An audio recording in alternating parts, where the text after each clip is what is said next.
lesson 1. We are now on lesson 2, Bible intake. So, sa nato lang itong mga highlights. Next time na nato i-share. Bible intake. Actually, kaning lesson is, kaning Bible intake is kanang part 1 and part 2. Sa part 1, ang iyang i-discuss about kanang hearing, reading, and studying God's Word.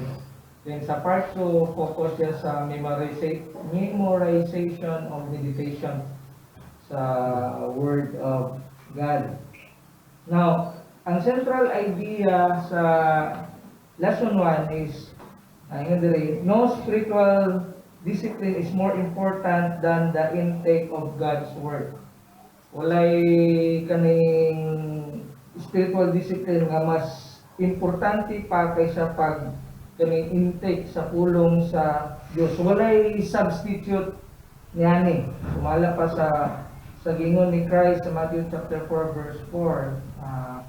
Ang tao dili mabuhi sa tinapay lamang kundi sa matag pulong nga manggawan sa bakba sa Dios. There simply is no healthy Christian life apart from a diet of the milk and the meat of Scripture. So, kung you are divorced sa pulong sa Dios, sigurado din na malnourishment yun ang mo spiritual life.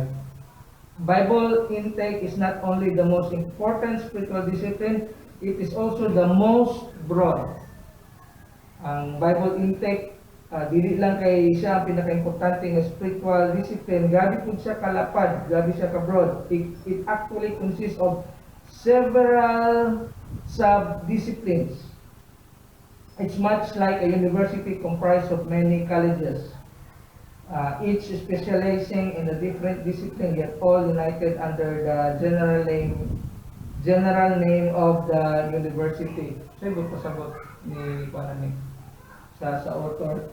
Kung ang university is Bible intake, ang iyang subdisciplines dagan. Like sa university dagan ay lain nga colleges. So ang iyang subdisciplines is, like for instance, hearing God's Word, reading God's Word, studying God's Word. Then sa part 2 nato, memorization of meditation. Kung muna siya mga colleges, isa ra ang iyang Bible intake. So muna yung point sa author. Now, warm up question para sa tuwa. Nang iulaboy na kuno ang kanang Bible intake nimo. Describe the Bible intake that took place or didn't take place sa imong personal life. Sa inyong balay, or bisan sa church as you were growing up. Has that affected your view of Bible intake today? If so, how? Sa niyo question? Ilagay daw ko na ang imong intake sa pulong sa Dios. Or kung wala manggani sa inyong balay o sa iglesia, sa church, samtang ikaw nagtubo. Now, has that affected your view of Bible intake today? If so, how?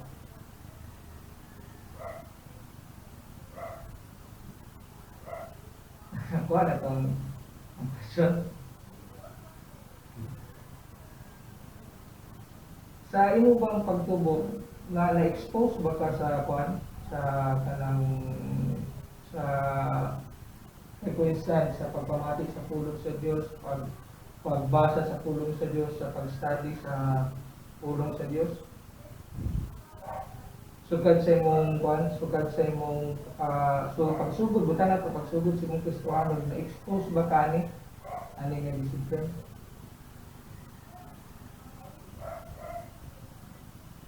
Expose ba ka? Sabi ka, paano? Kung bang na-practice ba ninyo, na-experience ba ninyo while you are growing up sa imong Christian life? Ang pagbasa, ang pagpamati, ang pagtuon, even sa pag-memorize o sa pag-meditate, extend na to. Kung na-expose ka ni or na-experience mo sa imong Christian life, naghatag ba nag-effect sa imo? Doon na ba effect sa imo? Hindi pa mo nalay quality. Kay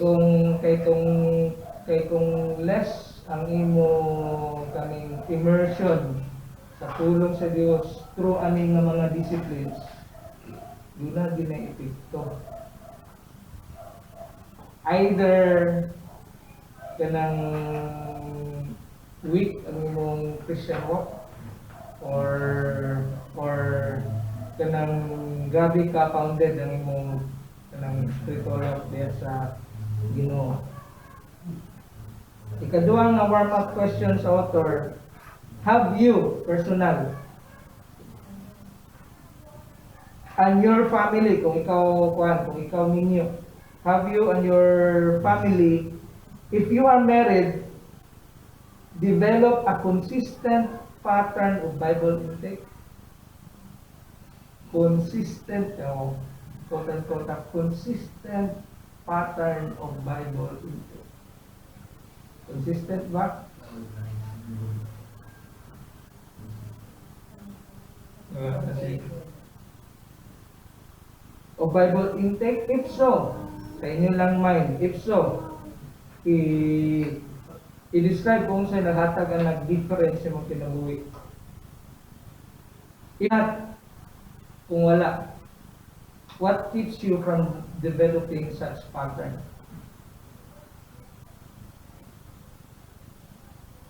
Muna yung if not, what keeps you from developing such pattern na matubag na siya sa mga points na ito tanawin karon. No spiritual discipline is more important than the intake of God's Word. Nothing can substitute for it. There simply is no healthy Christian life apart from a diet of the milk and meat of Scripture. Kung sa'yo rason, ang importante maging tayo ang intake sa pulong sa Diyos. In the Bible, God tells us about Himself. Diyan na ito mailan kung sa ang Diyos.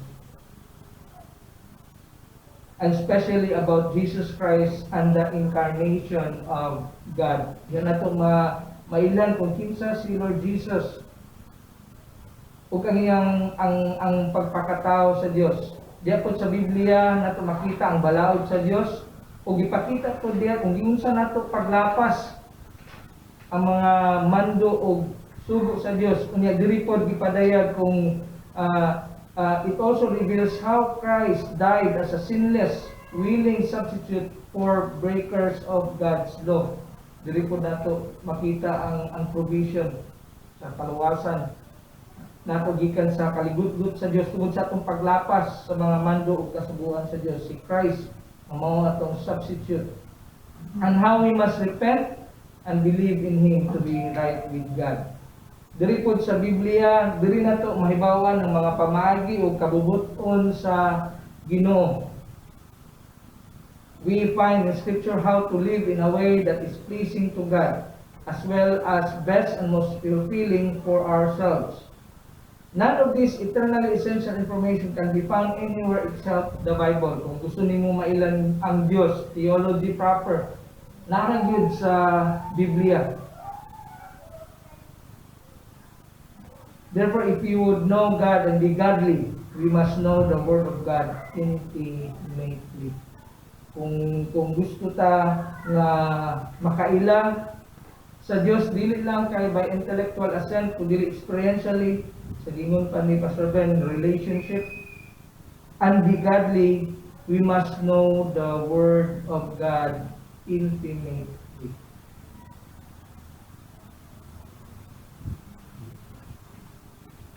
So point number 1, itong tanawon, hearing God's Word.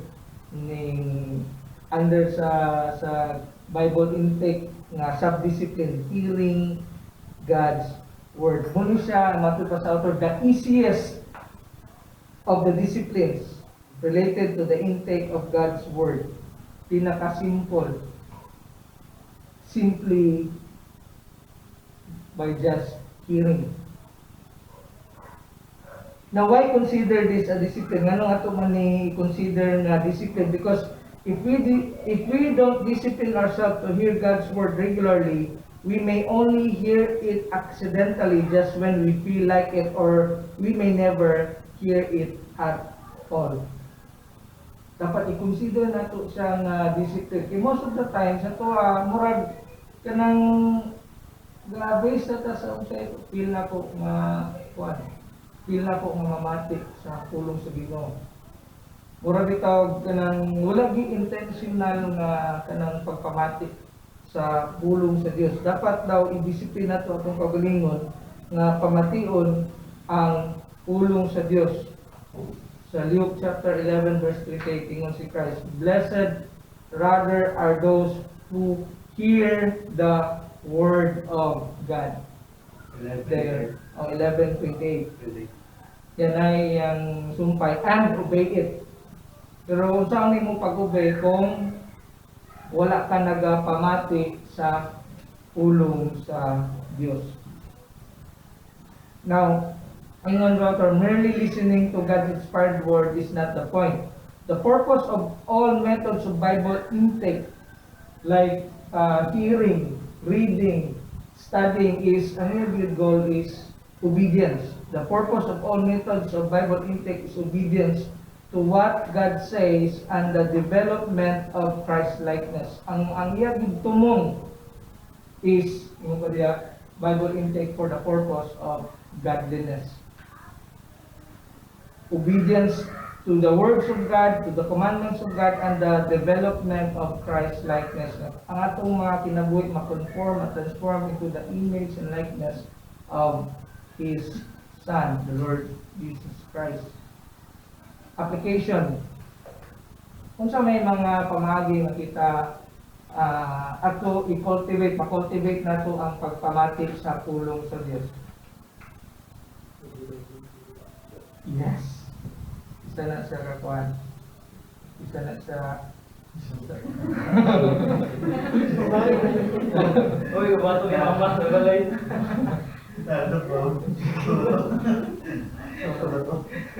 Grabe kita ka bless sa ato generation karon. Kay kana bang ang technology ba nga kanang ang Bible pwede nimo ikuan, pwede na audio. Kauna katong mga batang 80s, lisod kayo, di ba? Sa mga batang 80s dali. Wala ba siguro, amor naman siguro i-audio nga cassette na Bible. Pero ang struggle kay ato kay mga magubang yung ribbon ba. Kanya kaguba ang imong rewinder, ano mo? Buta bulletin eh, ana ni mo pa ni para ko. Rewind. Karon na to kay dali lagi kay igo ra. Vlog lang.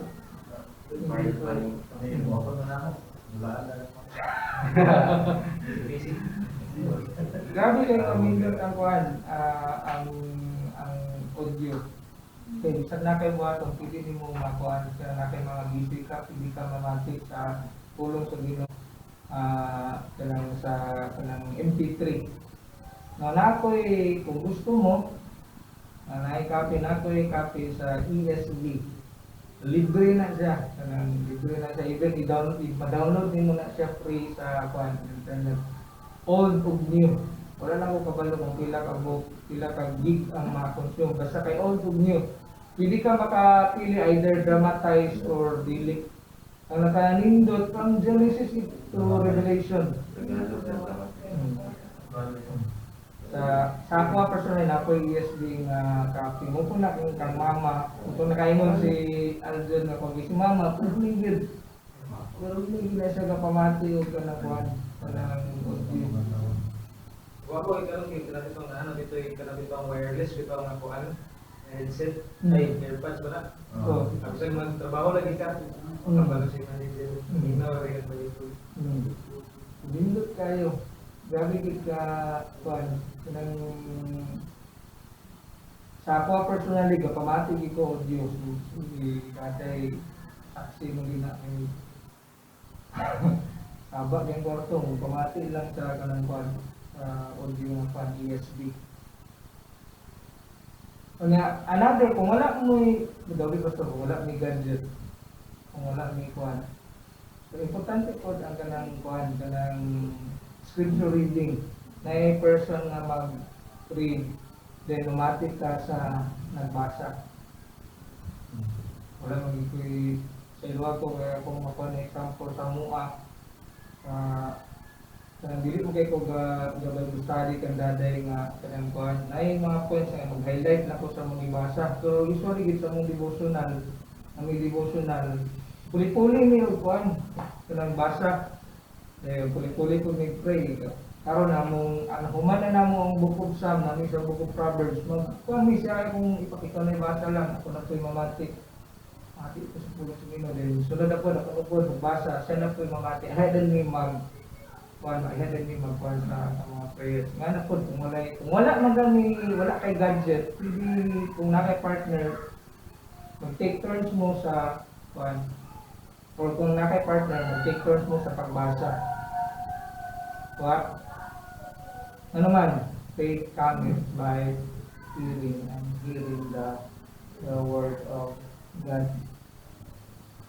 One of the English Puritans, and I don't know, kailan man ni Jeremiah Burroughs wrote in 1648 the following words of counsel regarding preparation for the discipline of hearing God's word. Now, before you hear the audio or before you hear the kanang scripture reading, first, when you come to hear the word, if you would sanctify God's name, you must possess your souls with what it is you are going to hear. Dapat imo may condition ni mo kagulingon kung sa man ang imong ginapamati. That is, what you are going to hear is the word of God. Every time mamati kag audio, mamati kag scripture reading, it's not about the gadget. It's not about the person who is reading. It's actually kung unsa ang content sa binabasa, unsa nang binabasa, it is the word of God. Like mga church fathers, when the scripture speaks, God speaks. Ano makasulti man sila ng statement?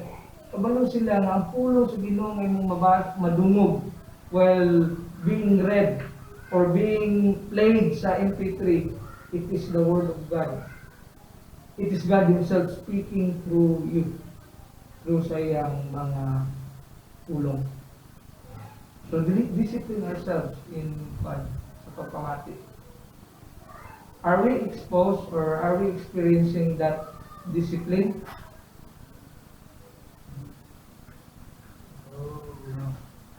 No. Why? Unsa may reason, unsa may hindran? Like how to overcome the fear, how to overcome it. Because that's the desire, everyone must be disciplined, but we may, tayo mabuhat, pinagana nato niya, wala kang giyapon mag-issue. Maybe you have something about that would help us. We have high excuse, naghanggang excuses, pero mag-block sa mga excuses ba, that really will lead you to discipline.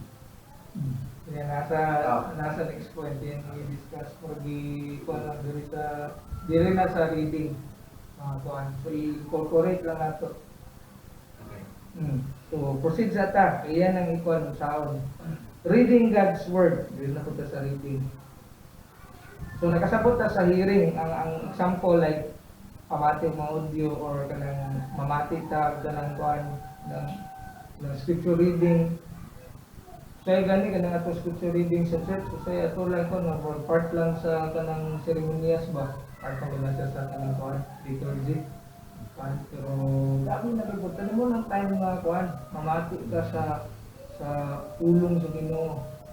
Ako'y ang magwawali, kana akong mentor sa una, yun siya, I don't know kung kanindong masal doon, ano siya na. The only time na ko no, ang magwawali daw ko no, dilit masayo. The only time na ko no, ang magwawali, dilit masayo. Sa time ngayon pasahod, aspirasyon. Sayang ka pala. na may translation nga man. Pero, nakuha na ko ang point. If given the best translation ang asa ni kuan or di basta kayo na yung kuan nga the only time nga kuan gyud kanang less bitaw ang kuan talaga less kaya yung gigamit ka na ang good statement pero less ang kuan ang pagbasa din sa purong Ginoo pagbasa the moment that the preacher reads the scriptures okay ang importante gyud ang pagpamati sa ulong sa Diyos. Now, reading God's Word. Reading God's Word. USA context niya, yung kuhan ay research. And I hope nga, dili ni tinod sa tuwa. Lang ka kung tinod ni sa tuwa po. Ingon ni kuhan, sa author, USA Today reported a poll that showed only 11% of Americans 11% lang daw kuno sa mga Americans, ma-Christian man or madili Christian, read the Bible every day. 11% lang out of 100%, 11% lang ma-Christian or dili Christian, ang nagabasa sa Biblia every day. Dayon more than half read it less than once a month or never at all. Now, a survey taken, doon ay isa ka survey nga gihimo sa Barna Research Group. Kunya, a survey taken less than a year earlier by the Barna Research Group among those claiming to be born again Christian, among those sa mga taga-US, among those na nag-claim nga sila mga Kristohanon, disclose these disheartening numbers. Only 18% read the Bible every day. Per day daw kuno 18% lang ang basa every day. Sa katong mga claim na sila believers. So sa una to na pagtanaw sa kanang kuan na figures. Now, out of 10 daw kuno, less than 2 ang gabasa. Out of 10 professing born again, less than 2 ang gabasa sa Biblia every day.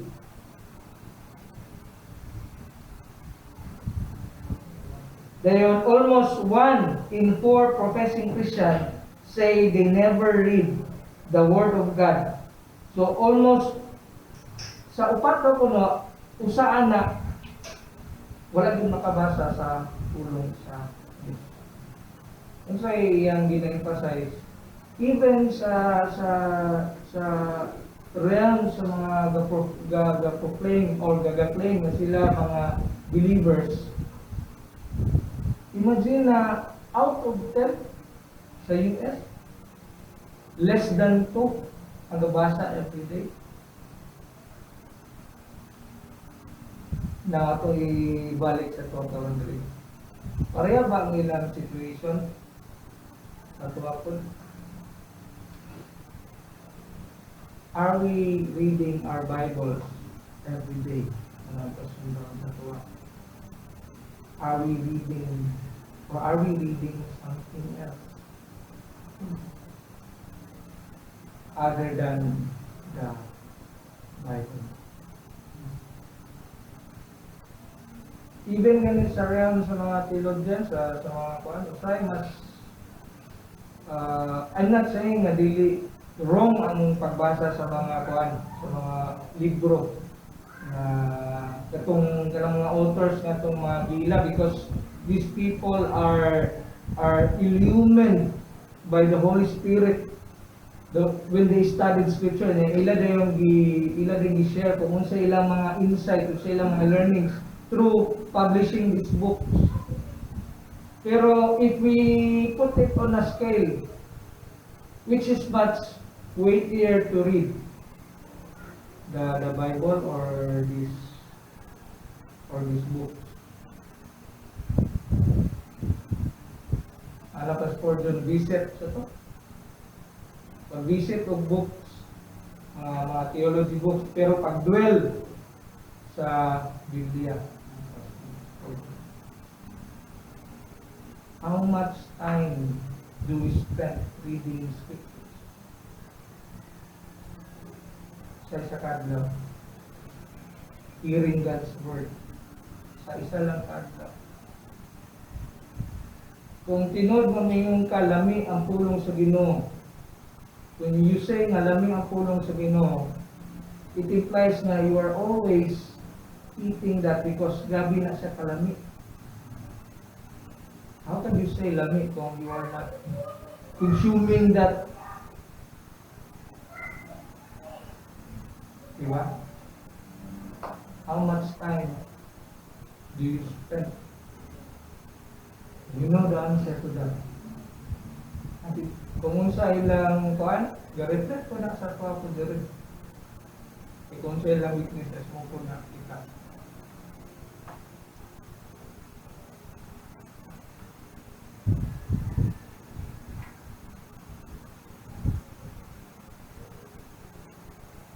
Since all scripture, 2 Timothy 3:16, since all scripture is God-breathed and is useful for teaching, rebuking, correcting, and training in righteousness, shouldn't we read it every day? Kung kana sa pulong sa Dios, kana palanggan, kana kung imong nasabtan mo, kana pulong din sa Dios. Di ka muna mag-drive sa tuwa nga every moment, every second, every day, every week. I-absorb na ito ulit mo sa tulong sa Ginoo. Kaya iyan ang tulong. Shouldn't we read it? Jesus often asked question about people's understanding of Scripture, beginning with the words, have you not read? Kabantay mo sa Gospels, istoryahan niyang gigatudluan, ingon niya, wala ba ninyo nabasa? He is assuming that the Jews, they read their Bible. In fact, before ang usa ka lalaki sa kanang i-declare siya as kanang Beni Israel, sa 12 years old na, dapat memorize niya verbatim ang 5 books sa law. Imagine na. Before nila i-declare nga ikaw tinuod ka nga anak ni Israel, dapat memorize ni mo na ang 12 years old before kayo declare Beni Israel. Verbatim. Kaya makarelate ka sa statement ni Christ, mingon siya na, have you not read? Di ba di ka sino pagkabata? Even Paul, from childhood. Have you not read them? Ato i-ikwan, dili man lagi ta Hudyo. But the same goes ato we claim as Christians, the same. Have you not read? Christ will assume kung kita nagabasa sa iya pulong, have you not read? He assumed that those claiming to be the people of God would have read the Word of God. Kung ikaw nag-aangkon, ikaw sakop sa katawan sa Diyos, you would have read the Word of God. When He said, man does not live on bread alone, but on every word that comes out from the mouth of God. Matthew 4:4. Every word. Man shall not live by bread alone, but by every word. Surely He intended at the very least for us to read every word sa Scripture.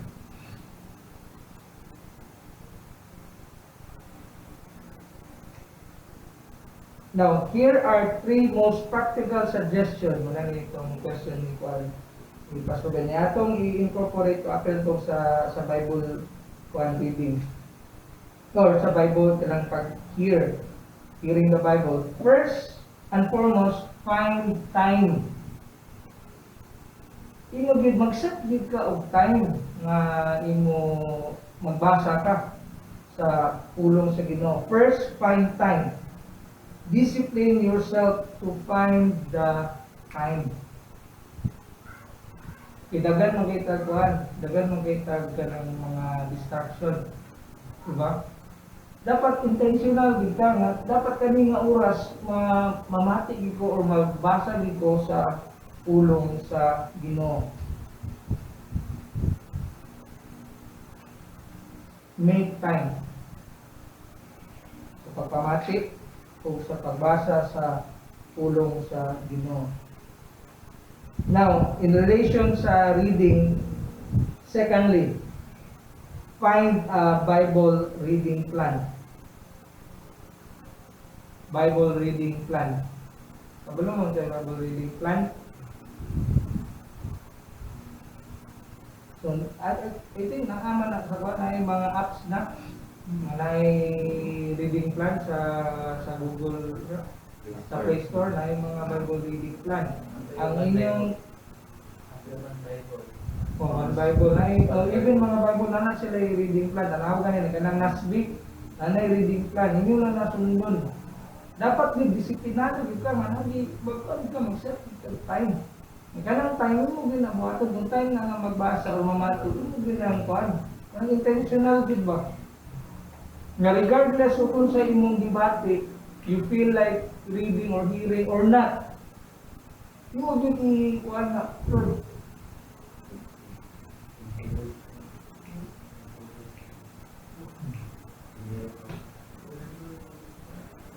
And said that it's no wonder that those who simply open the Bible at random, mga naana lang ba?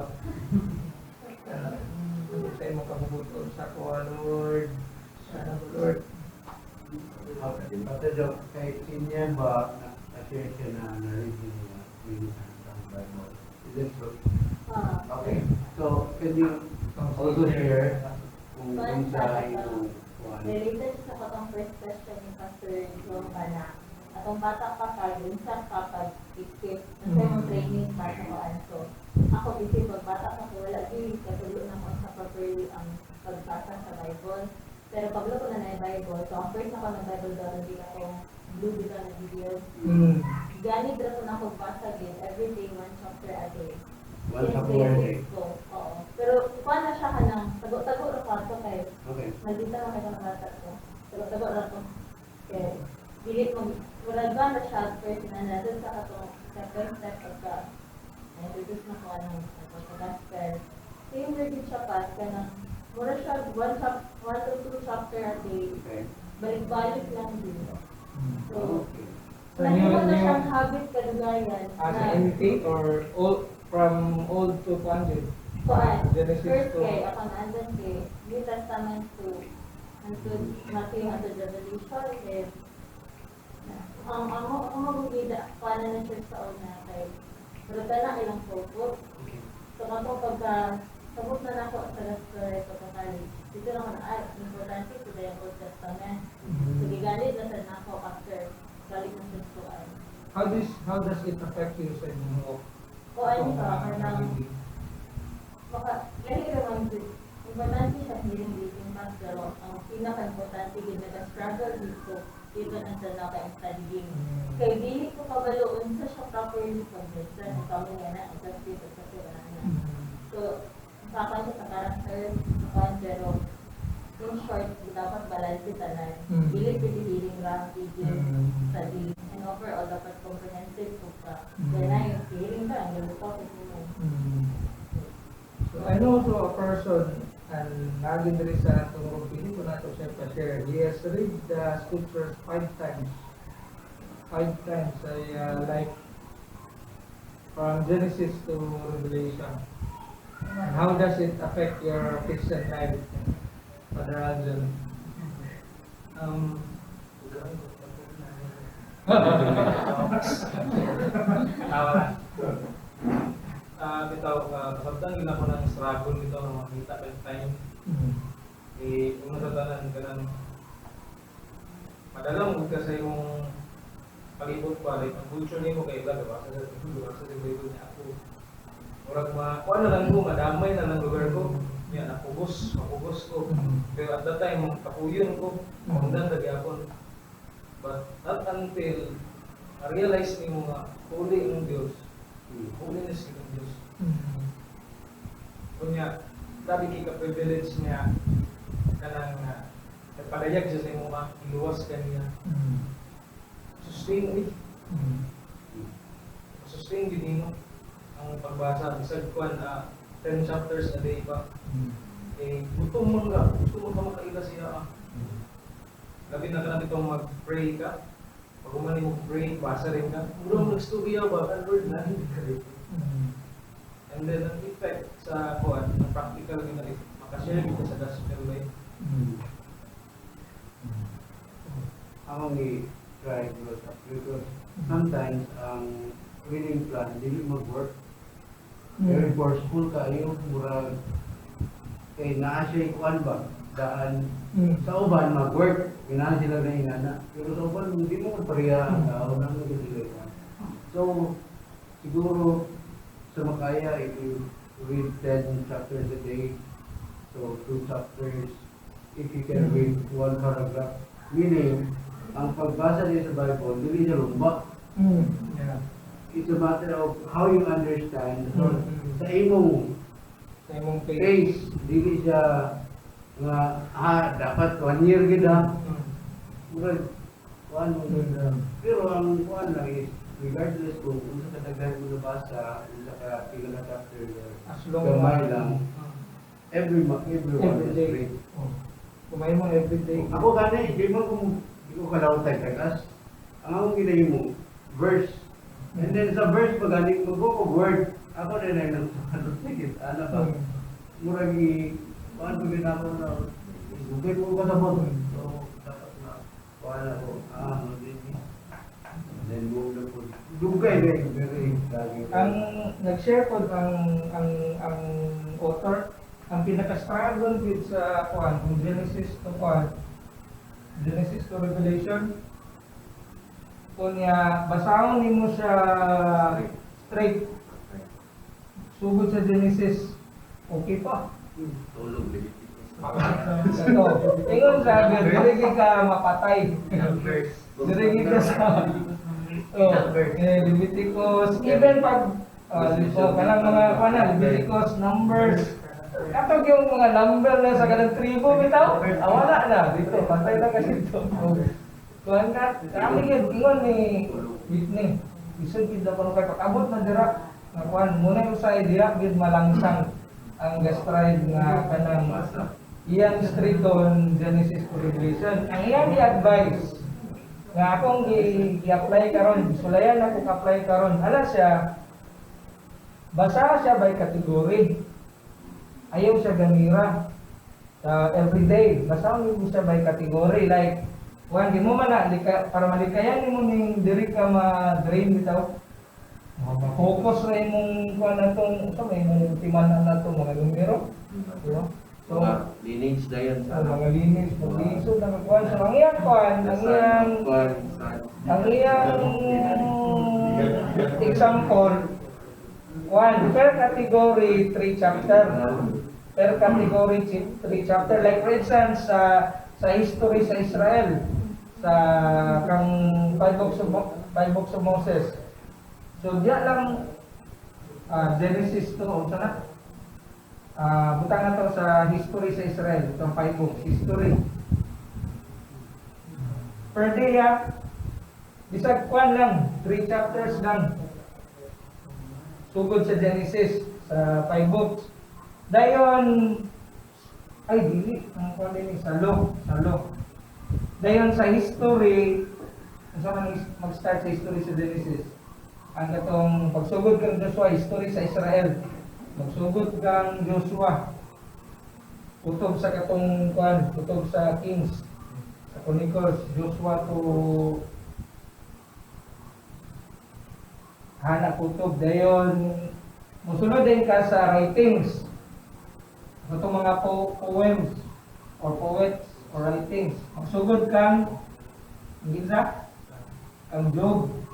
Magsugod kang Job. Kutob kang Ginsa man. Song.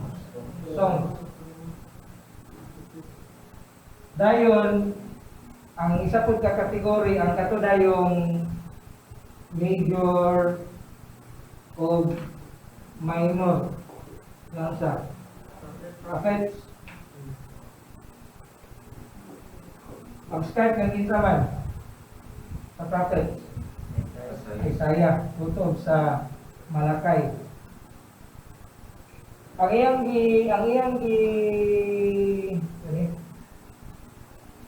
kuan na kada kategory magbasa ka 3 chapters. 3 chapters sa kuan, 3 chapters sa Genesis, more na pagadlaw. 3 chapters sa law, sa history.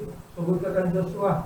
Then 3 chapters sa poets, start ka kang Job. 3 chapters per category sa isa gid kadlaw. Kunin mo na dayon. Kana siya kung imo nang buhaton, hurot gyapon nimong basa for 1 year. So dili goal ang 1 year. Ang goal nato nga mabasa nato ang scripture entirely. Nga dili ka mababukog sa katubitang nanda nato nga Genesis to 1. Nga dili pa lang daan sa kwan masangit na ka. Then pag-abot na yun sa New Testament, mo gyapon nga kategory ang sa kuan, gospel, dayon history gyapon kung sa Acts, dayon letters, dayon prophecy. Muna ang buhaton, ako lang gihimo nag double time ko sa ang gikuan ni weekly 3 times. Pero gusto ko nga mas kuan ba kay taas man ang time sa ako nga part na as kami nga kuan na may active time nga magbasa. So kung ginay mo 7 chapters per category. Nga na ang kuan, nga na ang buhaton. O isa na kadlaw. O apil ang New Testament. Ikaw rin magkuhan sa kanibang nga kategory sa Old Testament sa morning mo na before ka after ka nagpunta. O dayon or sa depende na old sa kuan. Kaya ako gigamit jud within the day akong kuan akong basahon ng kuan. So magamit ko kana mangigda ko. Kapoy man mag-anak. Kuan so akong gamiton mag-tab ko. Yung naka-bookmark na kani, nabasa na nako ni, sunod na po, kunin na po kong basahon. Dili na pareha sa una nga masangit yung kuan ni, ba? So ma-cover ni mo ang kuan, ang old ug ang new ang mga categories kung ang mga book divisions ba.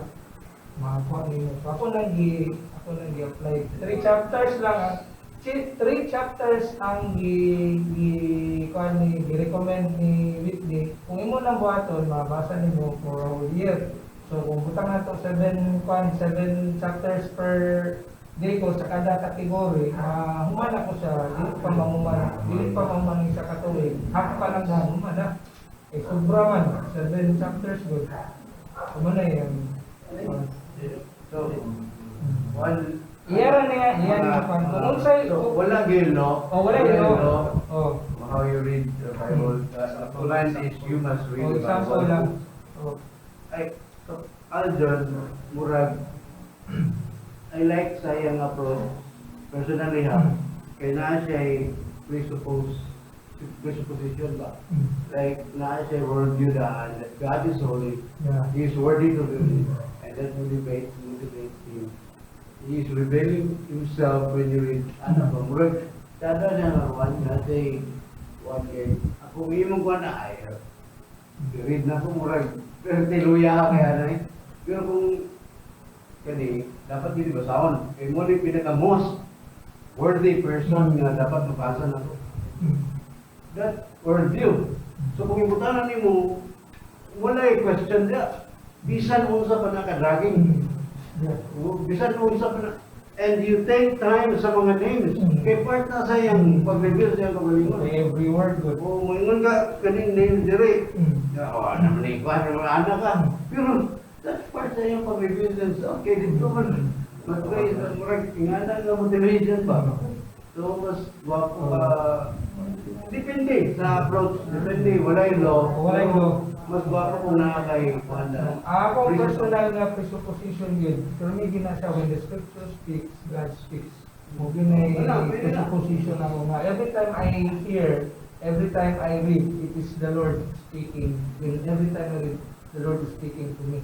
Grabe kayo naka-privilege na God is talking to you through sa written word. Walay kuan, walay ako ni Pastor Ben. Wala ni gishare lang ni Donald Gibb ni kay kasagaran ako no kanang saganid, kinangganid ako no maglisod, magstruggle na abot sa kuan. Basta mabasa gyud ko ning tanan.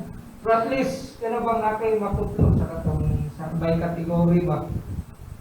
Ani nga day from old to new nabasa nimo wala ra ka malangsang sa kanila nga day Genesis ra gyud.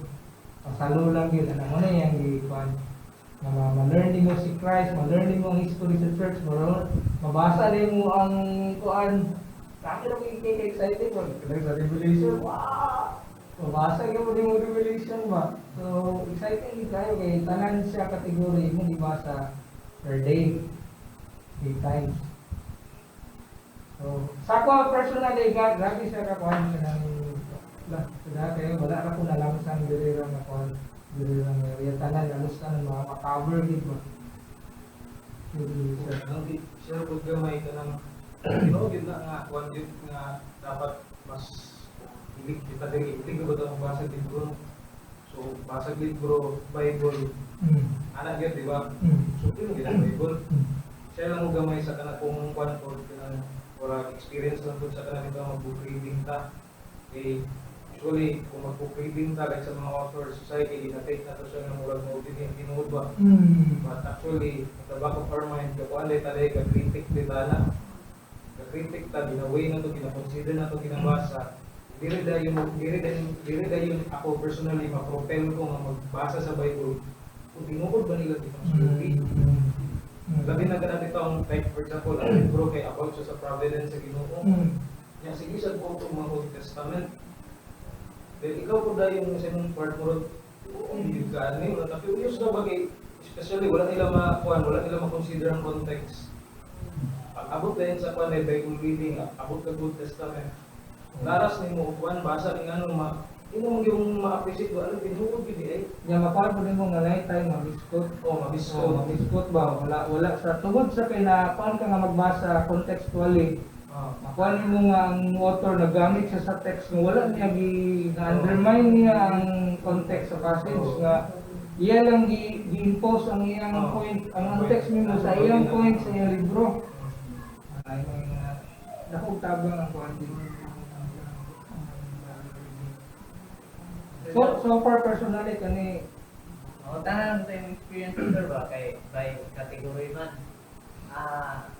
Dili ka malibog kay sa pagkuha nimo like kani nga kategory pila na yung nahuman niya baling ka sa dili kay imo yung timanan ng kategory mismo. Okay. Kanina bilong niya nga kategory dili man. So unsay may mo kuan nga kani nga kategory dili ko mahuman nahuman naman then kani nga kategory kay dili na sila pareha ta ng chapter. Dili po sila ka pareha pila ka book sila and wala pa ko nahuman na. alay kira kita yung na experience ba unsay mong timan nga diya ra ka last time diya ka naka nahuman Bookmark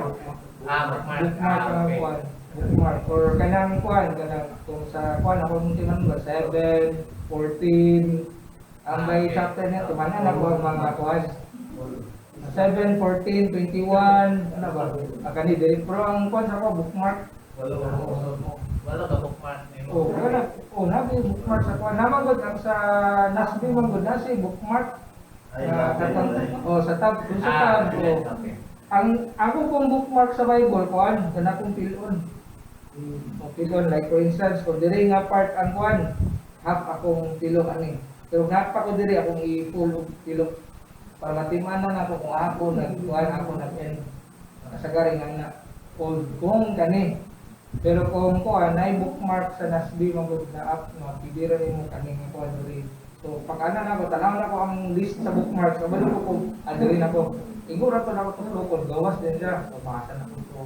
Well, nakatsada sa kanang tab pidira biso magigda ka na pero sa di na ko ganan mo basa. Kabantay na sa daday mag ato ka na dai ko na. Kung mo ra gyapon kanang sa audio diri mo ni dapat ako basa audio na pud na akong i-on. Mamatik din ko sa kwan. Mamatik ko sa kwan sa audio. Tupang nindot siya halos mapano mo kanan mo. Mabasa ninyo from mura bitaw Genesis to Palyapon for a day. Genesis to Revelation. So far sa ako alam personal. Sa lesson lang ka. For example, ano rin, pakaipos pero sa ako master, nakasistay sa ako, believe mo outline ang words. Kaya at the same time, ma-hear mo rin, ma-feel mo. Kaya naman na nandito sa number. Dito, kasi hindi ka nakasintulong kaayo. Silent kay ka. Tulog lawing. Oh, gano'n yun. Si Daday makakuha na siya na kung basahon. Pero karon pala ko siya suktihan nga ako nang basahon na udlik. Nang basahon, gusto na ko siya makadungog. Nang dibasa. Kaya hindi dito dumanan ng pulong sa Ginoo. Ang iyang intentional din akong pagbasa ko niya, abi ra ni Daday nga wala ni ko gusto na ko masabtan. So gusto na ko siya makadungog ko. Nagano'n namin sa ako na. Hindi ka kabasa, ako nagbasa, ako makadungog. Ada ko yung mga strategy ko. Daragit ang audibly. Kaya nga makadungog ko ng uban. Sa mo palibot. Abi nila ikaw ra nagbasa, pero makakabalo nga imong pagbasa, malay gamiton sa binong kanang tao sa mong kilid maluwas.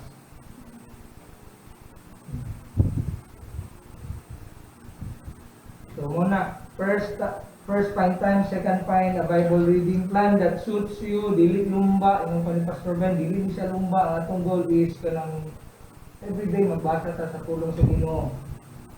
Dayon kato dayon imong gingon kanina. Third, find at least one word, phrase or verse to meditate. Sa katong imong gibasa nga text, dili man gina nimo masabtan tanan. Magnita ka kung mo'y makastruck sa imo makastong text gid na ang Ginoo nag-istorya sa mga true anak na mag-reading nimo nga kani sa ako personally kanang kwan salak gid ba nang nay salak bitaw nga gusto niya i-deal ang iya sa confront sa iya kwan Lord sa iyo ako ani kanang pagbasa nimo na mga text nga i-confront kaniya kung kinsa siya i-confront kaniya kung unsa ka kanang unsay imong mga shortcomings sa imong i-confess sa Ginoo nga na muna akong i-take note na ako. Kaya si Martin Lloyd Jones sa Preaching and Preachers ingana pud sa mag-prepare ng sermon. Yung style ko yan ang akong reading. Kung unsay naka-struck sa iyang text, muto iyang outlinean. Laklan din na siya outline si Martin Lloyd Jones. Kada mag Bible reading na iya, Bible reading. Pag may text nga mukuan, iya din ang outlinean dayon. Pag ang Ginoo nag-speak through ana nga text, iya din ang i-take note muna din na may niya nga sermon ana siya kanang skeleton sa outline nga kuan. Wala din siya mga pastor mo. Kuan man gid, struggle man gid mag-prepare ng sermon din yung struggle man mo nga yan pa lang sa inyong reading dan. Pagbasa mo na yung text nga mag-istorya nimo, kana mo ikuan. Kana mo yung outline, di mo man na yung speak sa Ginoo sa mo. Then mo dayon nang nabay sa pag-isa to pa ma-apply na sa imong personality, i-confront na sa imong kanang text. Dayon, imo dayon natang pa na dili na siya rule. Mo na ang kamong reading. So dako ugtaba ang Bible reading. Sa mga po nag-prepare o ng sermon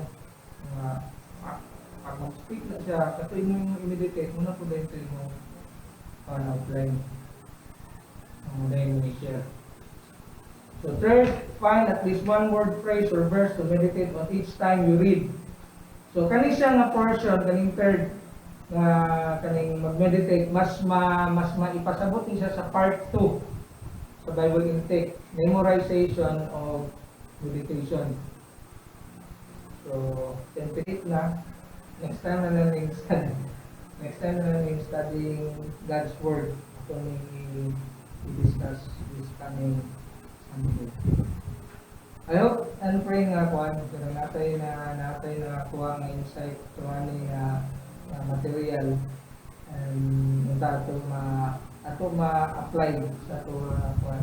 Gabi ni siya ka, kung ato ni apply, gabi ni siya ka katabang yun ito spiritual walk yun sa Amen?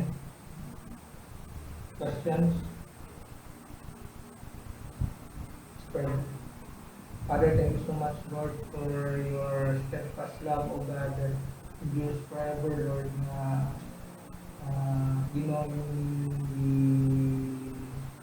itudluan, Lord, ways and means, O God, to be intimate, sa inyong mga pulong, Lord.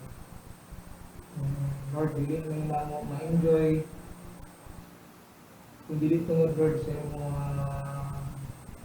pagpadala, Ginoo, sa mga bukang anak ng Ginoo Jesus, Ginoo, who died on the cross for our sins.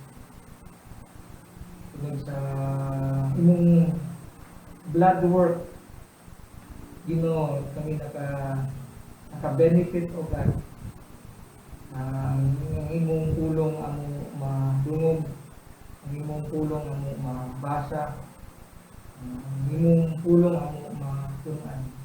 Tunod ni Ginoo sa finished work ni Christ on the cross. Everything among na-benefit karon was blood bought. It was purchased by your blood, Lord Jesus. Thank you so much, God. In Jesus' name